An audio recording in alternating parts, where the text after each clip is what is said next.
정말 교회가 예수님의 진짜 복음을 감춘 걸까요? 만약 사라진 복음서 속에 우리가 모르는 진리가 숨어 있다면 우리의 믿음은 흔들려야 할까요? 지금 이 순간에도 전 세계 수많은 사람들이 이런 충격적인 질문에 대해 진지하게 고민하고 있습니다. 1945년 이집트 나그 함마디에서 발견된 고대 문서들, 그리고 최근까지도 계속 발견되고 있는 영지주의 복음서들, 이런 문서들의 발견은 전 세계에 거대한 파장을 일으켰습니다. 혹시 교회가 2000년 동안 의도적으로 숨겨온 진실이 있는 것은 아닐까요? 우리가 지금까지 믿어온 복음이 완전한 것이 맞을까요? 안녕하세요. 궁금한 성경 이야기입니다. 여러분의 구독과 좋아요는 더 많은 분들에게 이 소중한 메시지를 전하는데 큰 도움이 됩니다. 오늘 우리가 다룰 주제는 현대 기독교계의 가장 큰 도전 중 하나가 되고 있는 문제입니다. 교회가 의도적으로 숨긴 복음서가 있다는 주장, 과연 이것이 사실일까요? 이 질문은 단순한 학술적 호기심을 넘어선 문제입니다. 만약 이것이 사실이라면 우리가 지금까지 믿어온 모든 것이 흔들릴 수 있기 때문입니다. 반대로 만약 이것이 거짓이라면 왜 이런 주장들이 계속해서 사람들을 현혹하고 있는지를 이해해야 합니다. 1945년 12월 이집트 나그 함마디 근처에서 농부 한 명이 우연히 항아리를 발견했습니다. 그 항아리 안에는 13권의 파피루스 문서가 들어 있었는데 여기에는 도마복음, 빌립복음, 마리아복음, 유다복음 등 52개의 문서가 포함되어 있었습니다. 이 발견은 20세기 고고학계의 가장 중요한 발견 중 하나로 여겨지고 있습니다. 특히 도마복음은 많은 사람들의 관심을 끌었습니다. 이 문서는 예수님의 비밀스러운 말씀들을 담고 있다고 주장하며 이 비밀한 말들을 발견하는 자는 죽음을 맛보지 아니하리라는 서두로 시작됩니다. 얼마나 신비롭고 매력적으로 들리는지요. 혹시 정말로 우리가 모르는 예수님의 가르침이 여기에 숨어 있는 것은 아닐까요? 빌립복음에는 더욱 충격적인 내용들이 등장합니다. 예수님과 막달라 마리아의 특별한 관계, 그리고 일반 기독교에서 가르치지 않는 독특한 신학적 개념들이 가득합니다. 마리아 복음에서는 막달라 마리아가 다른 사도들보다 더 높은 계시를 받았다고 주장합니다. 유다 복음에서는 유다가 예수님을 배신한 것이 아니라 오히려 특별한 사명을 받았다고 기록되어 있습니다. 이런 문서들을 접한 많은 사람들이 이런 질문을 던집니다. 왜 이런 중요한 문서들이 성경에 포함되지 않았을까? 혹시 초대교회가 자신들에게 불리한 내용을 의도적으로 배제한 것은 아닐까? 더 나아가 일부 학자들과 작가들은 교회가 권력을 유지하기 위해 불편한 진실을 숨겼다고 주장하기까지 합니다. 댄 브라운의 소설 다빈치 코드를 비롯해 수많은 대중문화 작품들이 이런 주장을 바탕으로 만들어졌습니다. 이런 작품들은 교회를 권력의 눈먼 조직으로, 그리고 이들이 숨긴 진실을 추구하는 사람들을 진리의 수호자로 그려냅니다. 얼마나 매력적인 스토리입니까? 선악이 뚜렷하고 숨겨진 비밀이 있고 그것을 파헤치는 주인공들이 있는 완벽한 서사구조입니다. 하지만 여기서 우리가 멈춰서 생각해봐야 할 질문이 있습니다. 과연 이런 주장들이 역사적 사실에 근거하고 있을까요? 아니면 현대인들의 상상력과 욕망이 만들어낸 허구일까요? 먼저 나그 함마디 문서들의 실제 성격을 살펴봐야 합니다. 이 문서들은 대부분 2세기부터 4세기에 작성된 것으로 추정됩니다. 즉 예수님이 활동하신 1세기보다 최소 100에 300년 후에 만들어진 것들입니다. 반면 우리가 현재 가지고 있는 신약 성경의 대부분은 1세기 말, 늦어도 2세기 초에 완성되었습니다. 시간적으로 볼 때 어느 쪽이 더 신뢰할 만할까요?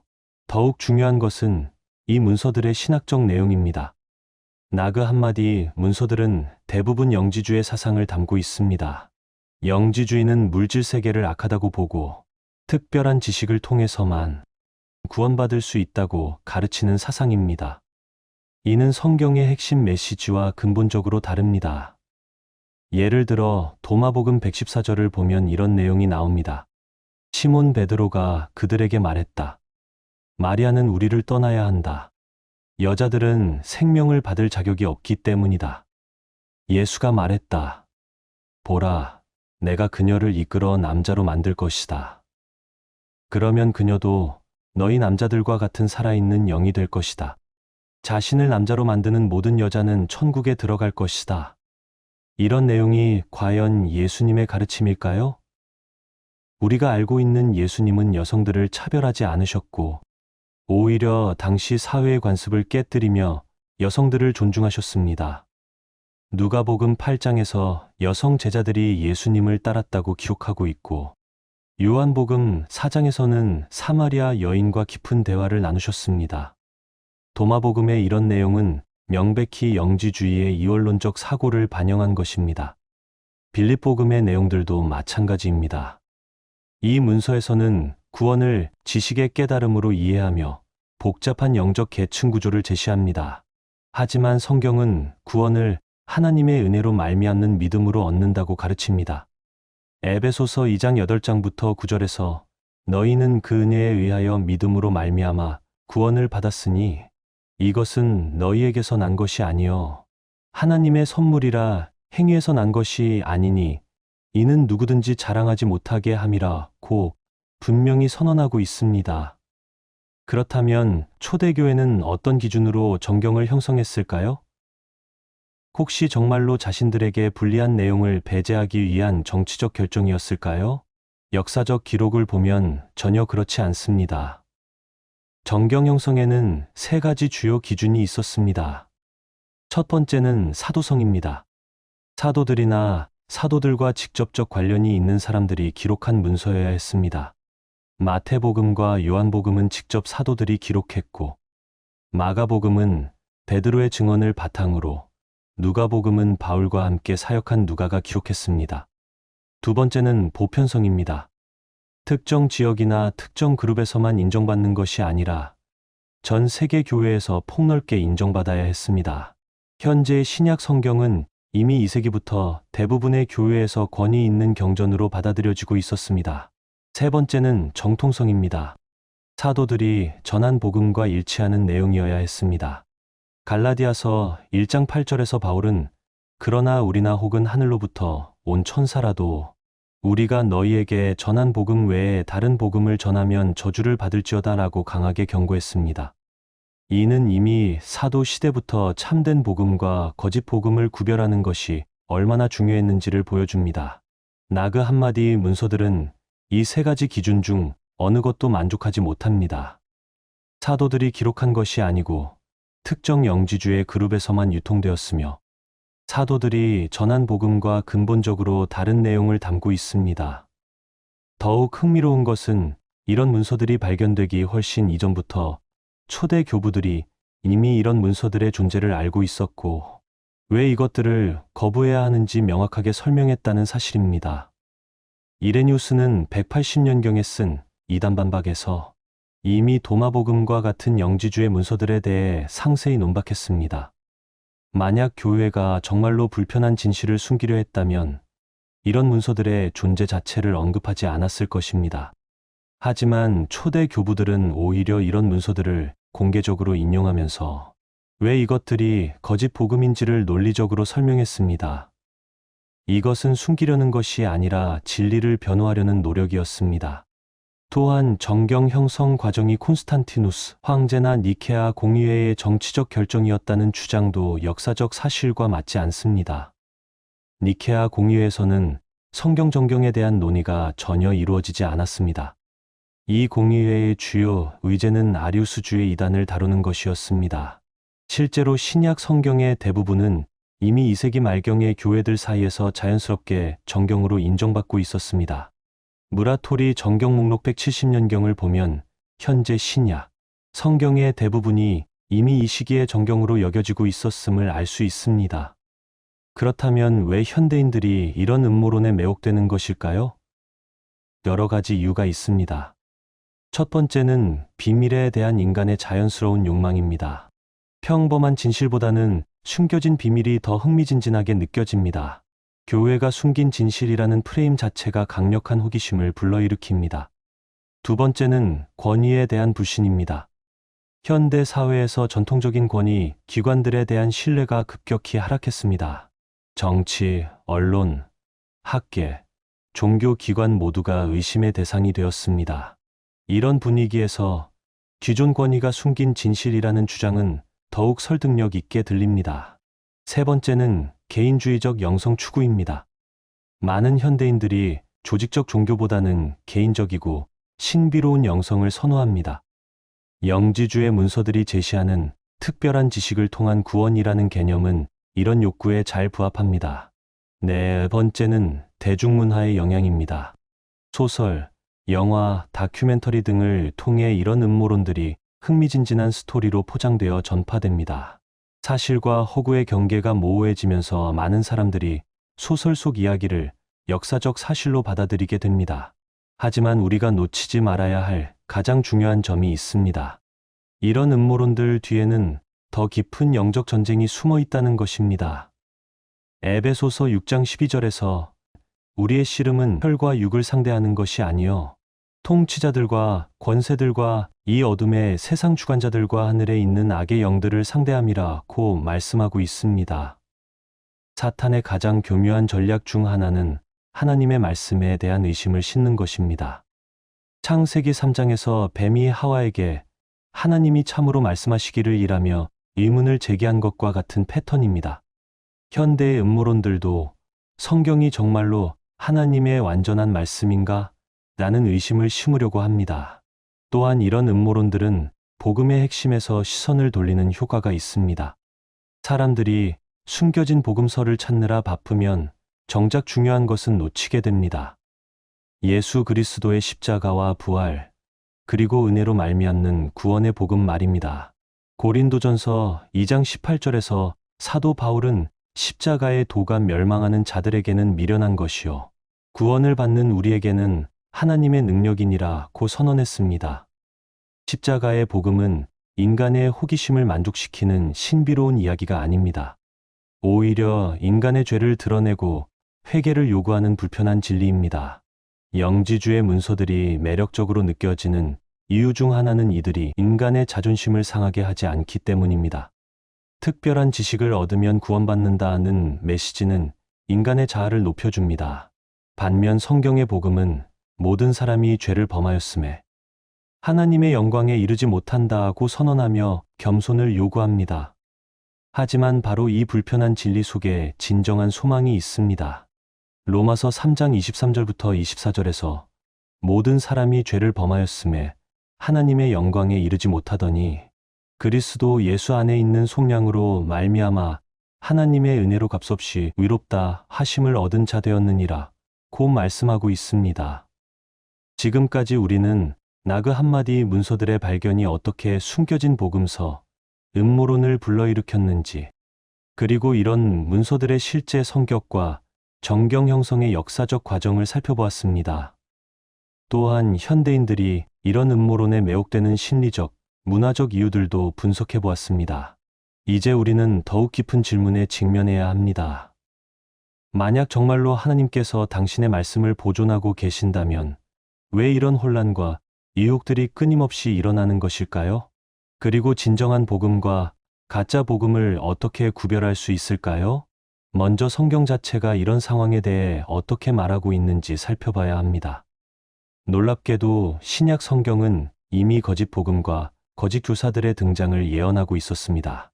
디모데후서 4장 1절부터 5절에서 사도 바울은 그러나 이것을 알라 말세에 고통하는 때가 이르러 사람들이 자기를 사랑하며 돈을 사랑하며 자랑하며 교만하며 비방하며 부모를 거역하며 감사하지 아니하며 거룩하지 아니하며 무정하며 원통함을 풀지 아니하며 모함하며 절제하지 못하며 사나우며 선한 것을 좋아하지 아니하며 배신하며 조급하며 자만하며 쾌락을 사랑하기를 하나님 사랑하는 것보다 더하며 경건의 모양은 있으나 경건의 능력은 부인하니 이 같은 자들에게서 내가 돌아서라고 경고했습니다. 이 말씀은 마지막 때에 사람들이 진리보다는 자신의 욕망을 따르게 될 것을 예언한 것입니다. 경건의 모양은 있으나 경건의 능력은 부인한다는 표현이 특히 의미심장합니다. 현대의 영지주의 부활도 이와 무관하지 않습니다. 또한 디모데후서 4장 7절에서는 항상 배우나 끝내 진리의 지식에 이르지 못한다고 말씀하고 있습니다. 영지주의의 특징이 바로 이것입니다. 끊임없이 새로운 지식과 비밀을 추구하지만 정작 구원의 진리에는 이르지 못하는 것입니다. 베드로후서 2장 1절부터 3절에서도 그러나 백성 가운데 또한 거짓 선지자들이 일어났었나니 이와 같이 너희 중에도 거짓 교사들이 있으리라. 그들은 멸망하게 할 이단을 가만히 끌어들여 자기들을 사신 주를 부인하고 임박한 멸망을 스스로 취하는 자들이라. 여러 사람이 그들의 음란을 따르리니 이로 말미암아 진리의 도가 비방을 받을 것이요 그들이 탐심으로써 지어낸 말로 너희로 이득을 삼으니 그들의 심판은 옛적부터 지체하지 아니하며 그들의 멸망은 잠들지 아니하느니라고 경고하고 있습니다. 지어낸 말로 너희로 이득을 삼는다는 표현이 얼마나 현실적인지요. 현대의 많은 음모론자들과 가짜 복음 전파자들이 바로 이런 방식으로 사람들을 속이고 있습니다. 그렇다면 하나님께서는 어떻게 당신의 말씀을 보존해 오셨을까요? 이것을 이해하기 위해서는 성경의 보존에 관한 하나님의 약속을 살펴봐야 합니다. 시편 12편 6절부터 7절에서 여호와의 말씀은 순결함이여 흙토가니에 7번 단련한 은같도다.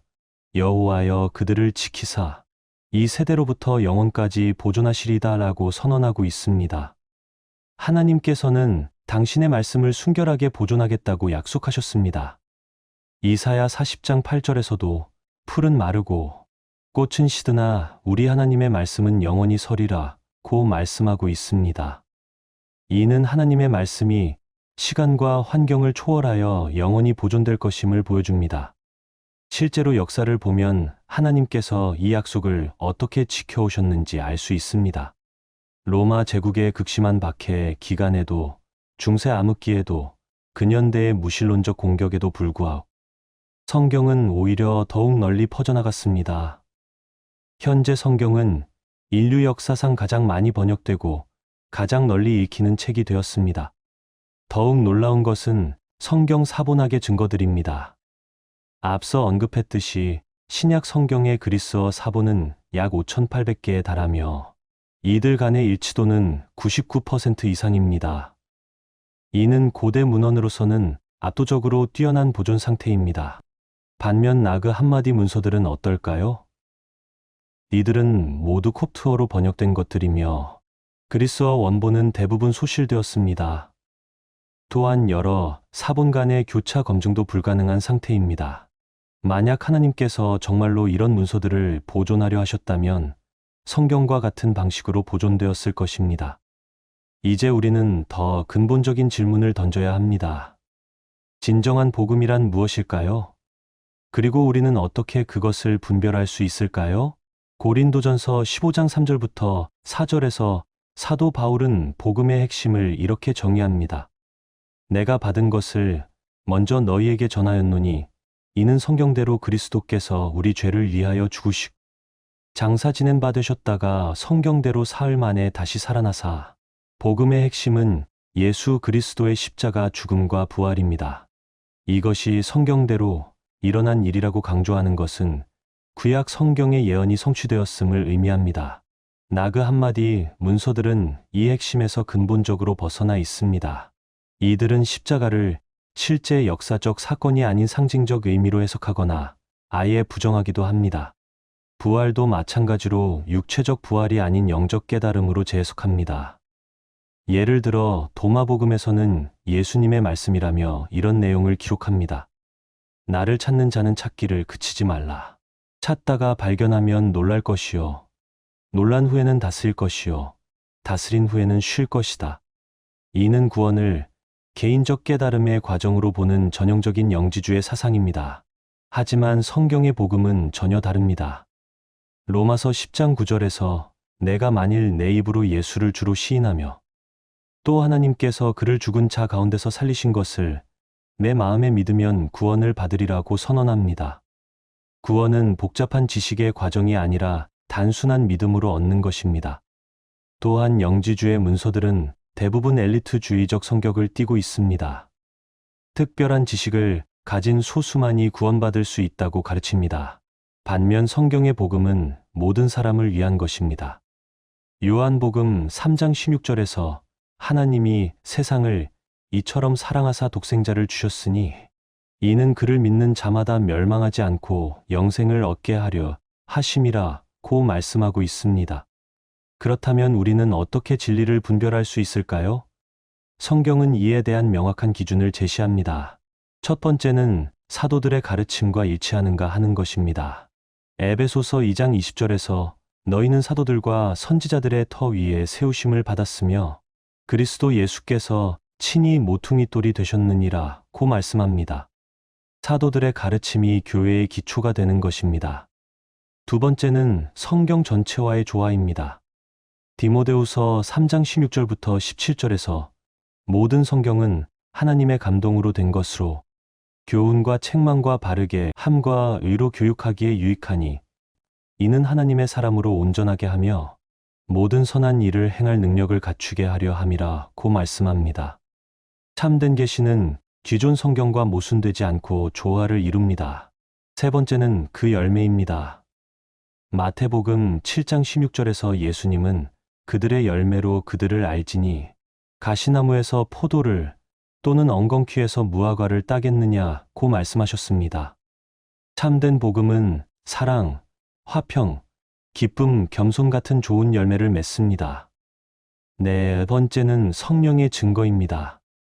요한일서 4장 1절부터 3절에서 사랑하는 자들아 영을 다 믿지 말고 오직 영들이 하나님께 속하였나 분별하라 많은 거짓 선지자가 세상에 나왔음이라 이로써 너희가 하나님의 영을 알지니 곧 예수 그리스도께서 육체로 오신 것을 시인하는 영마다 하나님께 속한 것이요 예수를 시인하지 아니하는 영마다 하나님께 속한 것이 아니니 이것이 곧 적그리스도의 영이니라 고 말씀합니다.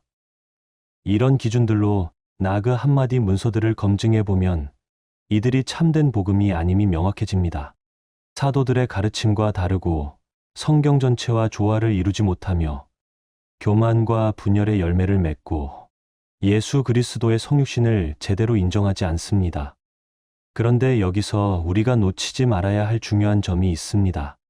이런 음모론들이 제기하는 근본적인 욕구와 갈증 자체는 잘못된 것이 아니라는 사실입니다.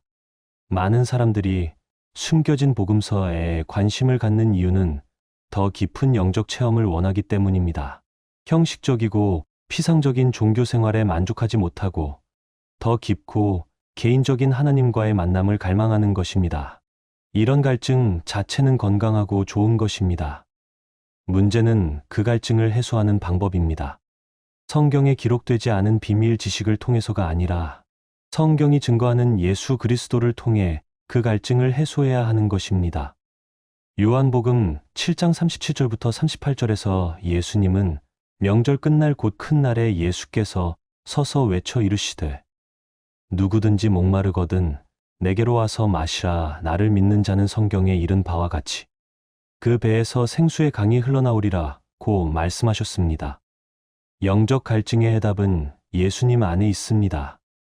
또한 많은 사람들이 개인적이고 신비로운 영성을 추구하는 것도 이해할 만합니다.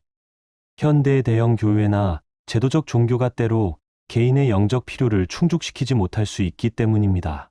하지만 해답은 영지주의로 돌아가는 것이 아니라 성경적 영성을 회복하는 것입니다. 시편 23편 1절에서 다윗은 여호와는 나의 목자시니 내게 부족함이 없으리로다라고 고백했습니다. 이는 개인적이고 친밀한 하나님과의 관계를 보여주는 대표적인 말씀입니다. 우리에게는 비밀 지식이 필요한 것이 아니라 이런 개인적인 하나님과의 관계가 필요한 것입니다. 그렇다면 이 모든 것이 오늘날 우리에게 주는 교훈은 무엇일까요? 첫 번째는 분별력의 중요성입니다.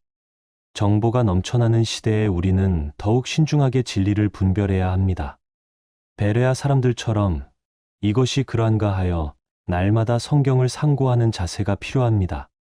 두 번째는 성경 연구의 필요성입니다.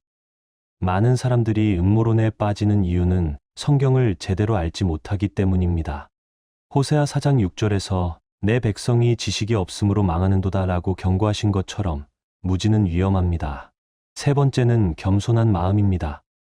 영지주의의 가장 큰 유혹은 특별한 지식을 가진 자라는 우월감입니다. 하지만 고린도전서 8장 1절에서 지식은 교만하게 하며 사랑은 덕을 세운다고 경고하고 있습니다. 네 번째는 교회 공동체의 중요성입니다. 개인주의적 영성 추구는 위험할 수 있습니다. 히브리서 10장 25절에서 모이기를 패하는 어떤 사람들의 습관과 같이 하지 말고 오직 권하여 그 날이 가까움을 볼수록 더욱 그리하자고 권면하는 이유입니다. 다섯 번째는 사명감입니다. 우리는 단순히 음모론을 반박하는데 그치지 말고 참된 복음을 적극적으로 전해야 합니다. 마태복음 28장 19절부터 20절에 대사명을 기억해야 합니다. 마지막으로 가장 중요한 것은 예수 그리스도 중심의 신앙입니다. 골로새서 2장 2절부터 3절에서 이는 그들로 마음의 위안을 받고 사랑 안에서 연합하여 확실한 이해의 모든 풍성함과 하나님의 비밀인 그리스도를 깨닫게 하려 함이니 그 안에는 지혜와 지식의 모든 보화가 감추어져 있느니라 고 말씀하고 있습니다. 모든 지혜와 지식의 보화가 예수 그리스도 안에 감추어져 있습니다. 우리에게는 비밀 복음서가 필요하지 않습니다. 이미 우리에게 주어진 성경 안에 구원과 진리의 모든 것이 있기 때문입니다. 결론적으로 교회가 숨긴 복음서라는 음모론은 역사적 근거가 없는 추측에 불과합니다. 하지만 이런 음모론이 제기하는 영적 갈증과 진리에 대한 열망은 진지하게 받아들여야 합니다. 다만 그 갈증을 올바른 방식으로 성경이 증거하는 예수 그리스도를 통해 해소해야 하는 것입니다. 하나님께서는 이미 우리에게 충분한 계시를 주셨습니다. 유다서 3절에서 성도에게 단번에 주신 믿음의 도를 위하여 힘써 싸우라고 권면하는 것처럼 우리는 이미 주어진 진리를 소중히 여기고 지켜나가야 합니다. 베드로후서 1장 3절부터 4절에서 그의 신기한 능력으로 생명과 경건에 속한 모든 것을 우리에게 주셨으니 이는 자기의 영광과 덕으로서 우리를 부르신 이를 알므로 말미암음이라. 이로써 그 보배롭고 지극히 큰 약속을 우리에게 주사 이 약속으로 말미암아 너희가 정욕 때문에 세상에서 썩어질 것을 피하여 신성한 성품에 참여하는 자가 되게 하려 하셨느니라 고 말씀하신 것처럼 우리에게는 이미 생명과 경건에 속한 모든 것이 주어졌습니다. 그러므로 우리는 주어진 하나님의 말씀을 더 깊이 연구하고 예수 그리스도의 사랑을 더 깊이 체험하며 그 사랑을 세상에 전하는 일에 힘쓰시기 바랍니다. 그것이야말로 진정한 진리를 추구하는 길이며 영원한 생명으로 인도하는 좁은 길입니다. 댓글로 여러분의 생각과 간증을 나누어 주세요. 함께 기도하며 응답하겠습니다.